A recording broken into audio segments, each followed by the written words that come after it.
ಭಾರತೀಯ ಕಿಸಾನ್ ಸಂಘ ಜಿಂದಾಬಾದ್ ಕಬ್ಬು ಬೆಳೆಗಾರರಿಗೆ, ಮಂಡ್ಯ ಜಿಲ್ಲಾ ಕಬ್ಬು ಬೆಳೆಗಾರರಿಗೆ, ಮಂಡ್ಯ ಜಿಲ್ಲಾ ಕಬ್ಬು ಬೆಳೆಗಾರರಿಗೆ, ಕರ್ನಾಟಕ ರಾಜ್ಯ ಕಬ್ಬು ಬೆಳೆಗಾರರಿಗೆ, ಕರ್ನಾಟಕ ರಾಜ್ಯ ಕಬ್ಬು ಬೆಳೆಗಾರರಿಗೆ, ಕರ್ನಾಟಕ ರಾಜ್ಯ ಕಬ್ಬು ಬೆಳೆಗಾರರಿಗೆ ಗಂಗಾ ಮಾತಾ ಕಿ ಗೋ ಮಾತಾ ಕಿ ಓಂ ಜಿಂದಾಬಾದ್ ರಾಜ್ಯ ಕಬ್ಬು ಬೆಳೆಗಾರರಿಗೆ, ರಾಜ್ಯ ಕಬ್ಬು ಬೆಳೆಗಾರರಿಗೆ, ಕಬ್ಬು ಬೆಳೆದ ರೈತರಿಗೆ ಲಾಭದಾಯಕ ಬೆಲೆ, ಕಬ್ಬು ಬೆಳೆದ ರೈತರಿಗೆ ನಾವು ಮತ್ತು ಸಾಗಾಣಿಕೆ ವೆಚ್ಚವನ್ನು, ಪ್ರತಿ ಕಾರ್ಖಾನೆಯಲ್ಲೂ ತೂಕ ಮಾಪನ ಯಂತ್ರವನ್ನು, ಪ್ರತಿ ಕಾರ್ಖಾನೆಯಲ್ಲೂ ತೂಕ ಮಾಪನ ಯಂತ್ರವನ್ನು, ಪ್ರತಿ ಕಾರ್ಖಾನೆಯಲ್ಲೂ ತೂಕ ಮಾಪನ ಯಂತ್ರವನ್ನು, ಪ್ರತಿ ಕಾರ್ಖಾನೆಯಲ್ಲಿ ಪ್ರತಿ ಫ್ಯಾಕ್ಟರಿಯಲ್ಲಿ ರಿಕವರಿ ಮಾಪನವನ್ನು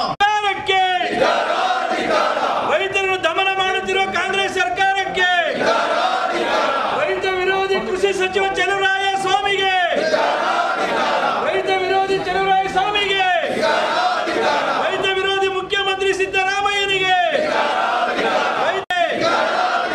ಬೇಕೇ ಬೇಕು. ಕಬ್ಬು ಕಟಾವು ಸಾಗಾಣಿಕೆ ವೆಚ್ಚವನ್ನು,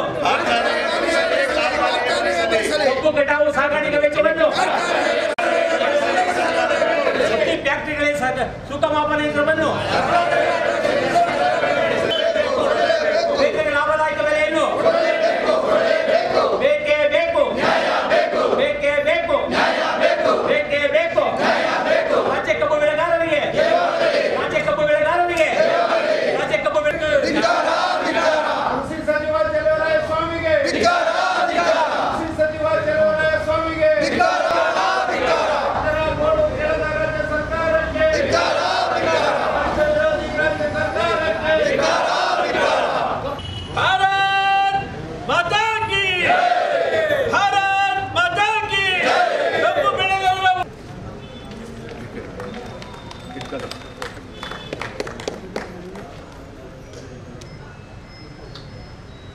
ಮುಖಾಂತರ ಏನಿದೆ ನಮ್ಮ ರೈತರ ಹಿತಾಸಕ್ತಿನ ಪ್ರತಿನಿಧಿಗೆ 5,000 ರೂಪಾಯಿ ಕೊಡಬೇಕು ನಮ್ಮ ಮನವಿಯನ್ನು ಮಾಡಿದ್ದೀರಿ.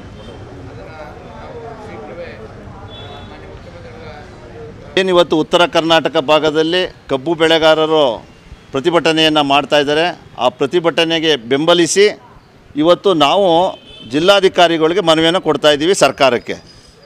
ಕಾರಣ ಇಷ್ಟೇ, ಏನು ಉತ್ತರ ಕರ್ನಾಟಕದ ಕಬ್ಬು ಬೆಳೆಗಾರರು ಕೇಳ್ತಾ ಇದ್ದಾರೆ ನ್ಯಾಯಯುತವಾಗಿ, ಅದು ನ್ಯಾಯಯುತವಾಗೇ ಇದೆ. ಸರ್ಕಾರ ಕೂಡಲೇ ಅದಕ್ಕೆ ಸ್ಪಂದಿಸಿ ಅವರ ಎಲ್ಲ ಬೇಡಿಕೆಯನ್ನು ಪುರಸ್ಕರಿಸಬೇಕು. ಕಾರಣ ಇಷ್ಟೇ, 1 ಎಕರೆ ಕಬ್ಬನ್ನು ಬೆಳಿಬೇಕು ಅಂತಂದರೆ 1.5 ಲಕ್ಷ ರೂಪಾಯಿದವರೆಗೆ ಖರ್ಚಾಗ್ತದೆ. ಆದರೆ ಇವ್ರು ಕೊಡ್ತಾ ಇರ್ತಕ್ಕಂಥ ಹಣದಲ್ಲಿ ರೈತನಿಗೆ ನಷ್ಟ ಆಗ್ತಾಯಿದೆ ಇವತ್ತು. ಹಾಗಾಗಿ ರೈತ ಏನು 3,500 ಕೇಳ್ತಾ ಇದ್ದಾನೆ, ಅದಕ್ಕೆ ನಿಜಕ್ಕೂ ಕಬ್ಬು ತುಂಬ ರೇಟು ಭಾರಿ ಕಮ್ಮಿ, ಅದು ಇನ್ನೂ ಜಾಸ್ತಿ ಕೇಳಬೇಕಾಯ್ತು ರೈತ. ಆದರೆ ಏನು ಕೇಂದ್ರ ಸರ್ಕಾರ ಘೋಷಣೆ ಮಾಡಿದೆ ಅದನ್ನಾದರೂ ನೇರವಾಗಿ ಕೊಡಬೇಕಲ್ವ? ಯಾಕೆ ಅಂತಂದರೆ ಇವತ್ತು ರೈತರು ಅತಂತ್ರ ಸ್ಥಿತಿನಲ್ಲಿದ್ದಾರೆ, ಯಾವುದೇ ಖರ್ಚೇ ಬರ್ತಾಯಿಲ್ಲ ಅವ್ರಿಗೆ. ಹಾಗಾಗಿ ದಿನೇ ದಿನೇ ಕಬ್ಬು ಬೆಳೆದಂಥ ರೈತ ಆತ್ಮಹತ್ಯೆ ಮಾಡ್ಕೊಳ್ತಕ್ಕಂಥ ಪರಿಸ್ಥಿತಿ ನಿರ್ಮಾಣ ಆಗಿದೆ, ಮಾಡ್ಕೊಂಡಿದ್ದಾರೆ. ಹಾಗಾಗಿ ಇದಕ್ಕೆ ಸೂಕ್ತವಾಗಿ ಬೆಲೆಯನ್ನು ಕೊಡಬೇಕು ಅನ್ನುವಂಥದ್ದು ಒಂದು ವಿಷಯ. ಎರಡನೇದು, ಏನಿವತ್ತು ನಮ್ಮ ರಾಜ್ಯದಲ್ಲಿ ಸಕ್ಕರೆ ಕಾರ್ಖಾನೆಗಳಿದ್ದಾವೆ, ಎಲ್ಲವೂ ಕೂಡ ಖಾಸಗಿಯವರ ಹಿಡಿತದಲ್ಲಿದ್ದಾವೆ.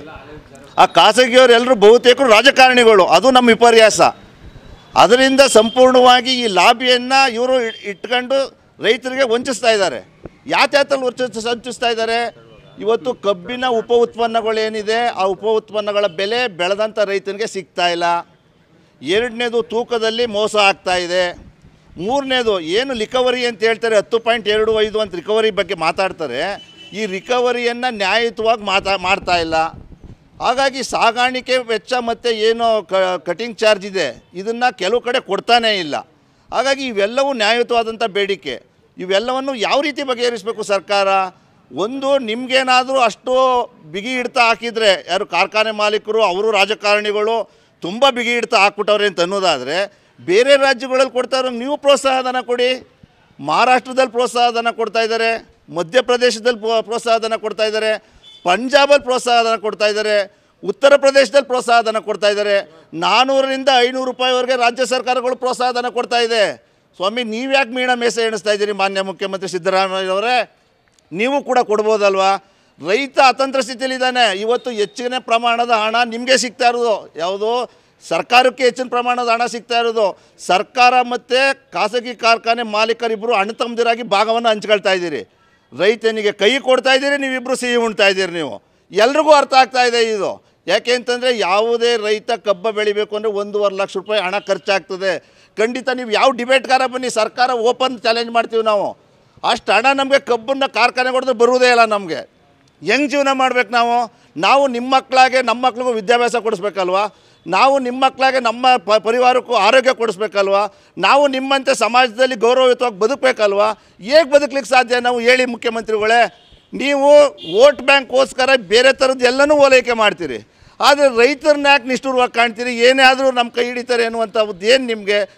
ಅಧಿಕಾರಕ್ಕೆ ಬರುವವರೆಗೆ ಮಾತ್ರ ರೈತರೇ ನಮಗೆ ಮುಖ್ಯ ಅಂತ ಹೇಳ್ತೀರಿ. ಅಧಿಕಾರಕ್ಕೆ ಬಂದ ಮೇಲೆ ನೀವು ಕಾಲಲ್ಲಿ ಒದಿತಾ ಇದ್ದೀರಲ್ಲ.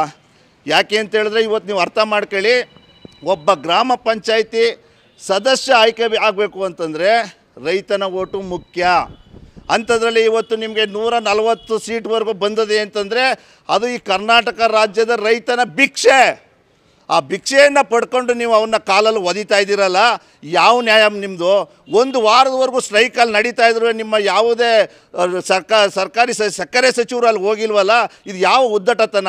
ನಿನ್ನೆ ಹೋಗಿ ನೀವು ಕಣ್ಣೀರು ಹಾಕ್ಬಿಟ್ರೆ ಸಮಾಧಾನ ಆಗ್ಬಿಡುತ್ತಾ? ನಾನು ನಿಮ್ಮ ಮಾಧ್ಯಮಗಳ ಮುಖಾಂತರ ಇನ್ನೊಂದು ಮಾತು ಹೇಳ್ತಾ ಇದ್ದೀನಿ, ಯಾವುದೇ ಉತ್ತರ ಕರ್ನಾಟಕದ ರೈತರು ಬಗ್ಬಾರ್ದು. ಯಾಕೆಂದರೆ ಇವರು ಮೊಸಳೆ ಕಣ್ಣೀರನ್ನೂ ಸುರಿಸ್ತಾರೆ, ಏನೇನೋ ಇದನ್ನು ತೋರಿಸ್ತಾರೆ. ಹಾಗಾಗಿ ಯಾವುದಕ್ಕೂ ಬಗ್ಬಾರ್ದು. ಈಗ ಏನು ಹಿಡ್ದಿದ್ದೀವಿ ಆಟವನ್ನು ಹಿಡಿಲೇಬೇಕು.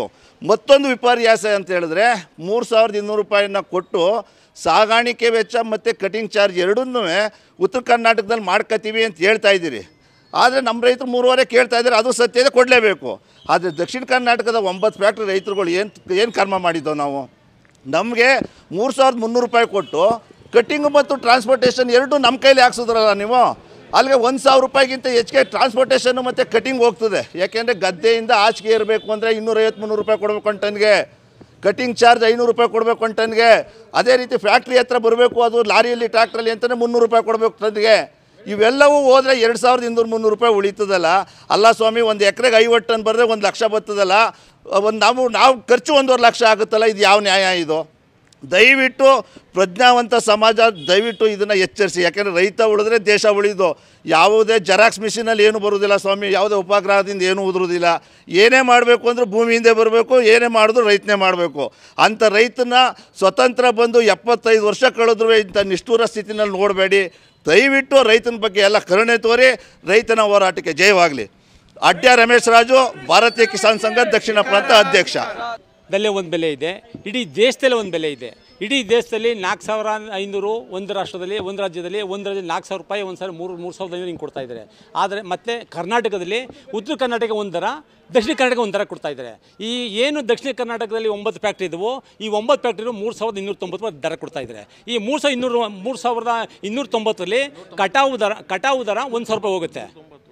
ಕಟಾವು ದರ 1000 ರೂಪಾಯಿ ಹೋಗುತ್ತೆ. ಇನ್ನು ರೈತರು ಸಿಗ್ತಾರೆ 2290 2300 ರೂಪಾಯಿ ಸಿಗುತ್ತೆ.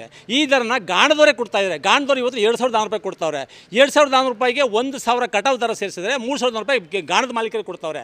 ಅವರು ಕಬ್ಬಾರಿದ್ರೆ ರಚ್ಚಿನಲ್ಲಿ 10-15% ಜ್ಯೂಸ್ ಹೊಂಟೋಗುತ್ತೆ. ಮತ್ತು ಈ ಥರ ಯಾವುದೇ ಉತ್ಪನ್ನ ಇಲ್ಲ. ಅವರು ಯಾವುದೇ ಉತ್ಪನ್ನ ಇಲ್ಲದೇ ಅವರು ಬರೀ ಬೆಲ್ಲ ಒಂದೇ ನಂಬ್ಕೊಂಡು ಸರಿಯಾಗಿ ಕಬ್ಬಾರದೆ 3400 ರೂಪಾಯಿ ಕೊಡ್ತಾವ್ರೆ. ಫ್ಯಾಕ್ಟ್ರಿಯಲ್ಲಿ 3290 ರೂಪಾಯಿ ಕೊಡ್ತಾರೆ. ಇದು ಯಾವ ನ್ಯಾಯ ಸ್ವಾಮಿ? ಫ್ಯಾಕ್ಟ್ರಿಗಳಿಗೆ ಹೊಡ್ತಾ ಇರ್ತಕ್ಕಂಥ ಕಬ್ಬಲ್ಲಿ ಎಥನಾಲ್ ಒಂದು ದುಡ್ಡು ಕೊಟ್ಟು ಸಾಕು ನಮಗೆ. ಎಥನಾಲ್ ದುಡ್ಡು ಎಷ್ಟು ಬರ್ತದೆ? ಡಿಸ್ಟಿಲರಿ ಎಷ್ಟು ದುಡ್ಡು ಬರ್ತದೆ?